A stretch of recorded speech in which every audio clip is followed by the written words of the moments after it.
என் உயிரே என் உயிரே யாவும் நீதானே.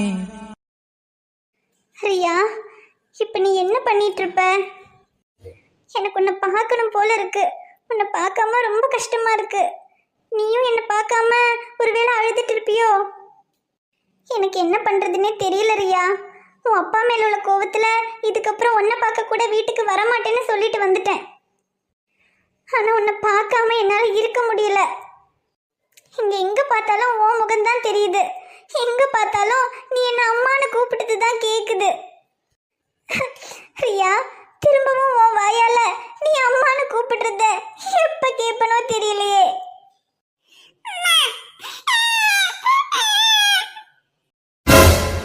ரியா, ரியா,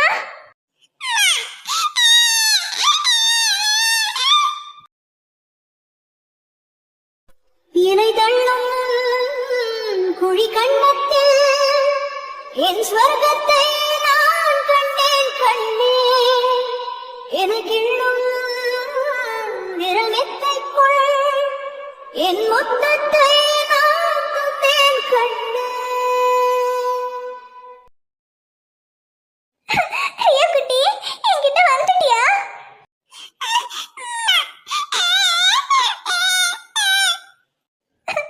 அழாத செல்லம், அழாத.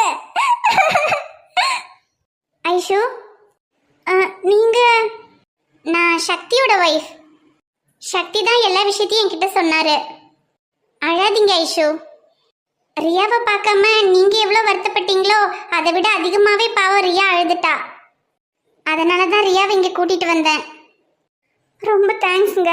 ரியாவை பார்க்காம என்னாலையும் இருக்க முடியல. இதுக்கப்புறம் ரியாவை பார்க்கவே முடியாதோன்னு நினைச்சேன்.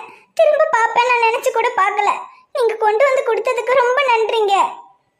ஐயோ பரவாயில்ல ஐஷு, நீங்க மட்டும் இல்ல, குழந்தையும் உங்களை பார்க்காம ரொம்ப அழுதுகிட்டே தான் இருந்தா. அவ எதுவுமே சாப்பிட கூட இல்ல. ரியா குட்டி, ரியா மட்டும்தான் உங்களை விட்டு இருக்க மாட்டேங்கிறான்னு நினைச்சேன். ஆனா இப்ப உங்களை வந்து பார்த்ததுக்கு அப்புறம் தான் தெரியுது உங்களாலையும் ரியாவை விட்டு இருக்க முடியலன்னு. ஒன்னும் கவலைப்படாதீங்க ஐஷு, ரியா உங்ககிட்டயே இருக்கட்டும். நான் சாயந்தரம் வந்து கூப்பிட்டுட்டு போய்க்கிறேன். அப்புறம் ரியா எதுவுமே சாப்பிடல, பால் கூட சரியா குடிக்கல. நான் பாத்துக்கிறேங்க, அவளுக்கு நான் சாப்பிட கொடுத்துக்கிறேன். அப்புறம் ரியாவை நீங்க இங்க கொண்டு வந்த விஷயம் ரியாவோட அப்பாவுக்கு தெரியுமா? அவருக்கு தெரியாது, ஆனா அவர்கிட்ட நாங்க சொல்லிக்கிறோம். அதை பத்தி நீங்க ஒன்றும் கவலைப்பட வேண்டாம். நீங்க ரியாவை பாத்துக்கங்க.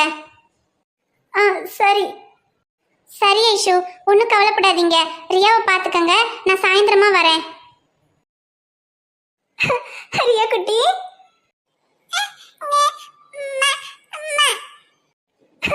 தங்கம், நீ அம்மாவை கூப்பிடுறது திரும்பவும் கேட்கவே முடியாதோன்னு நினைச்சேன்.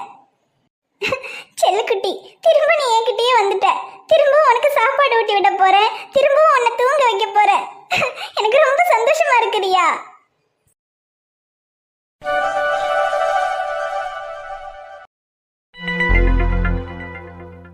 டேய், ஏன்டா இப்ப வர சொன்ன? ஏன், உனக்கு ஏதாவது வேலை இருக்கா? வேலையெல்லாம் ஒன்றும் இல்லடா, ஹாஸ்பிட்டலில் தான் இருந்தேன். நீ வேலை முடிஞ்சா ஹாஸ்பிட்டலுக்கு தானே வருவ. திடீர்னு கால் பண்ணி இங்கே வர சொன்னியா, அதான் வேற ஏதாவது விஷயமான்னு நினச்சேன். விஷயம்லாம் ஒன்றும் இல்லடா, காலையிலே ஒரு மாதிரி நீ அப்செட்டாக தானே போன. அதான் சரி, இங்கே வர சொன்னா கொஞ்சம் நேரம் பேசினா உனக்கு மனசு கொஞ்சம் சரியாகுமேன்னு கூப்பிட்டேன். டேய், என் மனசுக்கு என்னடா, அதெல்லாம் ஒன்றும் இல்லை, விடு. பார்த்தாலே தெரியுது. டேய், ஏன்டா ஏன்டா நம்ம இப்படி ஆயிட்டு வரோம்? இங்க பாரு, சக்தியும் ஷமீரும் வந்தாலே கலகலப்பா இருக்கும், அவங்கள பார்த்தாலே மனசுக்கு ரிலாக்ஸா இருக்கும்னு சொல்லிக்கிட்டு இருந்தாங்க. ஆனா இப்போ நேத்து வீடியோலாம் சரியான சேடா போயிடுச்சு. இதுக்கு மேலேயும் நம்ம இப்படி இருந்தோம்னு வச்சுக்க, நாடு தாங்காதுடா மச்சான். அதனால ஒழுங்கு மரியாதைக்கு இந்த சோகமா வயலின் வாசிக்கிறதெல்லாம் தூக்கி வாஷ் பேசின்ல போட்டு மரியாதைக்கு பேக் டு ஃபார்ம் வர்ற. டேய், நான் தான் என் ஆளு போயிட்டான்னு சோகமா இருக்கேன். உனக்கு என்னடா, உன் ஆளு உன் கூட தானே இருக்கா, நீ சந்தோஷமா இரு. அவ கூட இருக்கிறது தானே என் பிரச்சனையே. அட அதை விடுறா, நீ சிரிச்சுட்டு சந்தோஷமா இருந்ததுனா நானும் சந்தோஷமா சிரிச்சு காமெடி பண்ண முடியும். நீ இப்படி வருத்தமா இருக்கும்போது எனக்கு காமெடி எங்கிட்டா வரும்? ஐயோ சரி விடு. இப்ப என்ன, நான் சிரிச்சா நீயும் சிரிப்ப, அதானே? நான் சிரிச்சுட்டு சந்தோஷமா இருக்கேன், போதுமா? இது என் மச்சான், இப்படி சந்தோஷமா சிரிச்சுட்டு இரு, எது வந்தாலும் ஒரு கை பாத்துக்கலாம். சரிடா, சரி இரு, டீ சாப்பிடுவோம், டீ சொல்றேன் இரு. என் ஃப்ரெண்ட போல யாரு மச்சான்? சொல்லு கையல். சக்தி, அம்மாக்கு திடீர்னு உடம்பு சரியில்லைன்னு ஃபோன் பண்ணாங்க. அதனால நான் குழந்தைங்களை கூட்டிக்கிட்டு அம்மா வீட்டுக்கு போய்கிட்டு இருக்கேன். நான் நாளைக்கு தான் வருவேன். சரி சரி போயிட்டு வா. அதுக்கு என்ன, ஒன்றும் அவசரம் இல்லை, பொறுமையா வா. நானாவது 2 நாள் இங்க நிம்மதியா இருந்துக்கிறேன். ஐயோ சக்தி, நான் சொல்றத கொஞ்சம் முழுசா கேளுங்க. நான் அம்மா வீட்டுக்கு போய்கிட்டு இருக்கேன். நம்ம வேற ரியாவை ஐஷு வீட்ல விட்டுருக்கோம்ல, அவளை வேற கூப்பிட போகணும்ல. என்னால வர முடியாது. நீங்களும் ஷமீர் அண்ணாவை போய் கூட்டிட்டு வந்துருங்க. இதை சொல்லதான் கூப்பிட்டேன். நான் போனை வச்சிடுறேன். ஐயோ, டென்ஷனா இருந்தவனை இப்பதானே அதையும் இதையும் சொல்லி சிரிக்க வச்சோம். அதுக்குள்ள இவ கூப்பிட்டு இப்படி சொல்றா. இவனுக்கு ரியாவை ஐஷு வீட்டுல விட்ட விஷயமே தெரியாது. அதுக்கே என்ன சொல்லுவானோ தெரியல. இதுல வேற ரியாவை கூப்பிட ஐஷு வீட்டுக்கு போகணும்னு சொன்னா என்ன சொல்லுவானோ தெரியலையே. சரி, சொல்லாம இருந்தாலும் அடிப்பான், சொன்னாலும் அடிப்பான். அதுக்கு சொல்லி அடி வாங்கிக்குவோம். டே மச்சான். சொல்டா. டே மச்சான், நான் இப்போ ஒன்று சொன்னா என்ன திட்ட மாட்டல்ல? திட்டுற மாதிரி எதுவும் சொல்லாம இருந்தா திட்ட மாட்டேன். டேய், திட்ட மாட்டேன்னு சொல்லுடா, அப்பதான் சொல்லுவேன். சரிடா, திட்ட மாட்டேன். ஆனா ஒண்ணு, ஐஷு விஷயத்துல மட்டும் ஏதாவது கோளாறு பண்ணியிருந்தேன்னா திட்ட மாட்டேன், ஒரேடியா சாவடிச்சிருவேன். இப்ப சொல்லு. இனி என்கிட்ட சொல்ல. டேய் சொல்றா. சொல்றேன்டா. அது மச்சான், ரியா ரொம்ப அழுதுகிட்டே இருந்தால, அதான் சரி ஐஷுவை பார்த்தா கொஞ்சம் அழாம இருப்பாளோ என்னவோன்ட்டு கையல் கிட்ட சொல்லி ரியாவை ஐஷு வீட்டுல கொண்டு போய் கொடுத்துட்டு வர சொல்லிட்டேன்டா. ஏன்னா ரியா சாப்பிட கூட மாட்டேங்கிறா, அழுதுகிட்டே இருக்கா. அதான் சரி ஐஷு பக்கத்துல இருந்தும் எதுக்கு அவளை இவ்வளவு கஷ்டப்படுத்தணுன்றதுனால தான்டா கையல் கிட்ட சொல்லி ஐஷு கிட்ட கூட்டிட்டு போக சொன்னேன். இவ்வளோதானா? சரி பரவாயில்லடா. ரியா ஐஷு இல்லாம தான் அழறான்னு எனக்கும் தெரியும். ஐஷு கிட்ட எப்படி ரியாவை கூட்டிட்டு போறதுன்னு தெரியாம தான் நானே யோசிச்சுட்டு இருந்தேன். ஆனா கையல் கிட்ட சொல்லி நீ அங்க கொண்டு போய் கொடுக்க சொன்னது நல்ல விஷயம் தான்டா. ஏன்னா அப்படியாவது பாவம் ரியாவும் ஐஷுமாவது சந்தோஷமா இருந்தா எனக்கு அதுவே போதும்டா. டே மச்சான், ஆனா இப்ப பிரச்சனை அது இல்லடா. அது ரியாவை ஐஷு வீட்டுல விட்டுட்டு சாயந்தரமா கையல் போய் கூட்டிட்டு வந்துடுறேன்னு சொன்னாடா. ஆனா இப்ப திடீர்னு அவங்க அம்மாவுக்கு உடம்பு சரியில்லைன்னு ஊருக்கு போய்கிட்டு இருக்காளாண்டா. அதனால இப்போ ஐஷு வீட்டுல இருந்து ரியாவை கூப்பிடுறதுக்கு நீ தாண்டா மச்சான் போகணும். டேய், என்ன விளையாடுறியா? நான் தான் காலையிலே சொன்னலடா, அவ வீட்டுக்கெல்லாம் என்னால அவளை பார்க்க போக முடியாதுடா. ஏற்கனவே அவ என்ன தப்பு தப்பா நினைச்சுக்கிட்டு இருக்கா. டேய் சர்ரா மச்சான், ஆனா இப்ப ரியாவை கூட்டிட்டு வரணுமே. டேய், உன்னை சாவடிச்சு நான் சொல்லிட்டேன். யாரு கேட்கிற ரியாவை அங்க கொண்டு விட்ட? ஐயோ, டென்ஷன் ஆகுறானே. டேய் மச்சான், ப்ளீஸ்ரா, ரியாவுக்காக தாண்டா கொண்டு விட்டேன். பாவம் அங்க போனதுக்கு அப்புறம் தாண்டா அவ கொஞ்சம் சாப்பிட்டுருக்கா. கொஞ்சம் அவளை பத்தி யோசிச்சு பாருடா. டேய் ப்ளீஸ்ரா, இந்த ஒரு தடவை மட்டும் அவளை போய் கூட்டு வந்துடுறா மச்சான், ப்ளீஸ்ரா. டேய் இங்க பாரு, ஒண்ணும் இல்ல, அங்க போய் அவட்ட பேசுறதுக்கு நின்னா தானடா பிரச்சனை. நேரா போ, ரியாவை தூக்கிட்டு வந்துட்டே இரு, அவ்வளவுதான்டா. உன்ன ரியாவை கூட்டிட்டு வந்துட்டு வச்சுக்கிறேன்டா.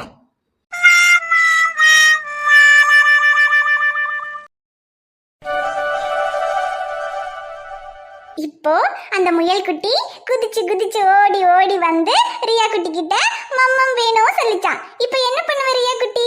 முயல் குட்டிக்கு மம்மம் கொடுப்பியா?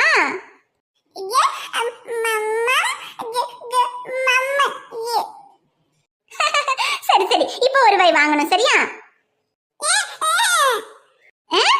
வா, ஒரு வாய்டா தங்கம்.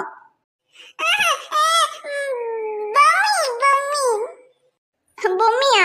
ஐயோ, பொம்மி அங்கல இருக்கு. இங்க பொம்மி எல்லாம் எதுவும் இல்லையே.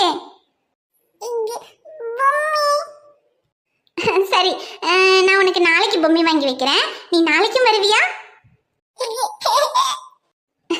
நாளைக்கு உன்னை இந்த மாதிரி கூட்டிட்டு வந்து விட்டா எவ்வளவு நல்லா இருக்கும்.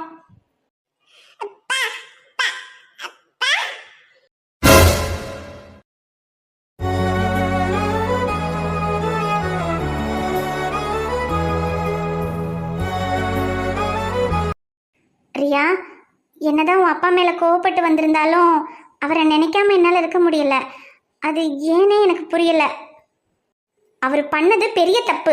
சொல்லப்போனா எனக்கு அவர் மேல வெறுப்பு தான் வரணும். ஆனா ஏன் என்னால அவரை வெறுக்கவே முடியலன்னு தெரியல.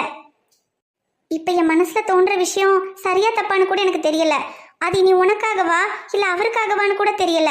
ஆனால் இப்போ என் வாழ்க்கையில் ராகேஷ் மட்டும் வராமல் இருந்திருந்தா நீயும் சாரும் என் வாழ்க்கையிலேயே இருந்திருப்பீங்களோ என்னவோ.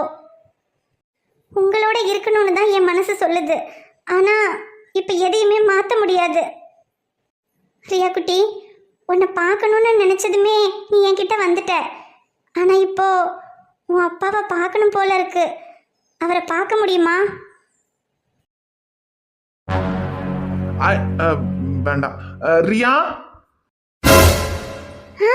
சாரோட குரல் மாதிரி இருக்கு.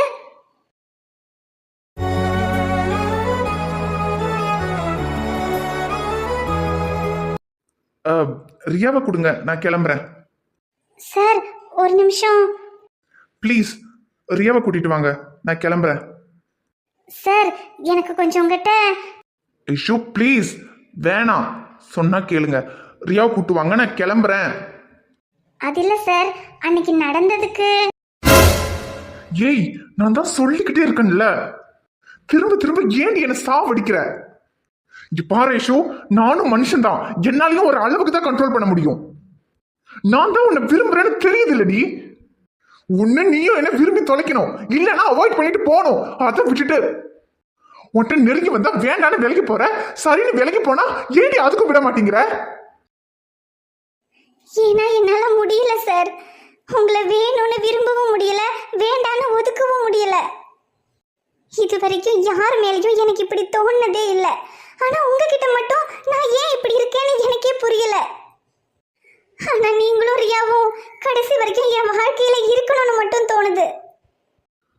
ஐஷுனா, போகாதீங்க சார், ப்ளீஸ். ஏன் என்னோடு உன் காதல் உண்டாச்சு, சிறு தண்ணீராய் நான் தவழ்ந்தேனே, இதில் எப்போது மின்சாரம் உண்டாச்சு. பெண்ணே பெண்ணே, ராவோடும் பகலோடும் உந்தன் ஞாபக தொல்லை, ரயில் பாதை பூவோடு வண்டுகள் தூங்குவதில்லை.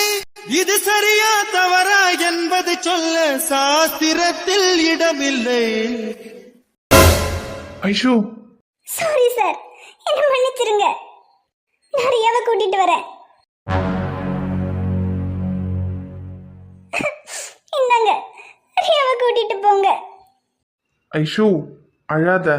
நடந்த எல்லாத்துலேயும் என் மேலே தான் தப்பு. ஆல்ரெடி என்கேஜ்மெண்ட் ஆன உன்னை லவ் பண்ணுறேன்னு சொல்லி நான் தான் உன்னை ரொம்ப கஷ்டப்படுத்திட்டேன். என்னை மன்னிச்சிரு ஐஷு. இதுக்கப்புறம் நான் எந்த விதத்துலையுமே உன்னை டிஸ்டர்ப் பண்ண மாட்டேன். இதுக்கப்புறம் நான் உன்னோட ப்ரொஃபஸர், நீ என்னோட ஸ்டூடெண்ட், அவ்வளோதான்.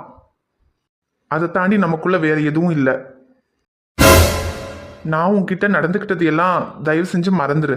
இதுக்கப்புறம் நான் எக்காரணத்தை கொண்டு உன்கிட்ட அந்த மாதிரி நடந்துக்க மாட்டேன். நீ ரியா விஷயத்துல அவளை பார்க்கறதுக்காக நீ எப்போ வேணும்னாலும் வரலாம். அப்புறம் ஐஷு, நான் உன்னை சாரி, நான் உங்களை இப்படி அழ வச்சதுக்கு என்னை மன்னிச்சிருங்க. அவன் ஏன் என் லைஃப்ல வந்தான், ஏன் என்ன லவ் பண்றேன்னு சொன்னான்.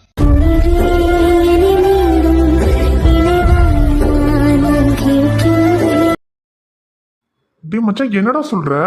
இதுக்கப்புறம் ஐஷுக்கு எதுவுமே ஞாபகப்படுத்த போறது இல்லையா? அப்புறம் எப்படிடா? இல்லடா சக்தி, நான் அவளுக்கு பழச ஞாபகப்படுத்தணுன்றதுக்காக அவகிட்ட நெருங்கும் போது அதுல அவளுக்கு பழச ஞாபகத்துக்கு வருதோ இல்லையோ, ஆனா அவ மென்டலா டிஸ்டர்ப் ஆகிக்கிட்டு இருக்கா.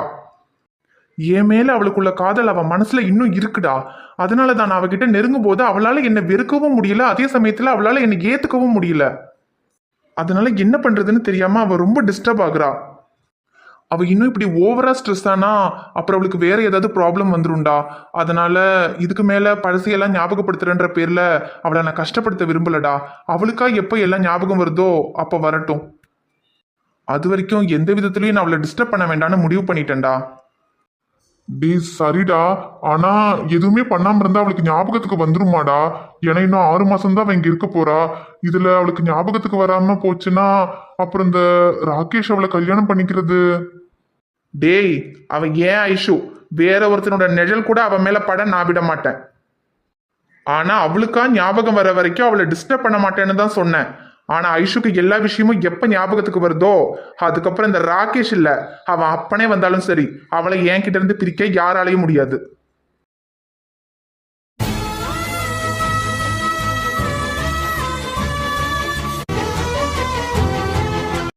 ஹாய் ஃப்ரெண்ட்ஸ், எல்லாரும் எப்படி இருக்கீங்க? நிச்சயமா நலமா இருப்பீங்கன்னு நம்புறோம். இந்த வீடியோ பிடிச்சிருந்தா மறக்காம வீடியோவுக்கு ஒரு லைக் போடுங்க. வீடியோவை உங்க ஃப்ரெண்ட்ஸுக்கும் ஃபேமிலிக்கும் ஷேர் பண்ணுங்க. வீடியோவை பற்றின கருத்து எதுவாக இருந்தாலும் மறக்காமல் கமெண்ட்டில் சொல்லுங்கள். சேனலை இன்னும் நீங்கள் சப்ஸ்கிரைப் பண்ணாமல் பார்த்துக்கிட்டு இருந்தீங்கன்னா மறக்காமல் சப்ஸ்கிரைப் பண்ணிட்டு பாருங்கள். நாங்க உங்களை நாளைக்கு பார்க்க வரோம். Bye friends. பை.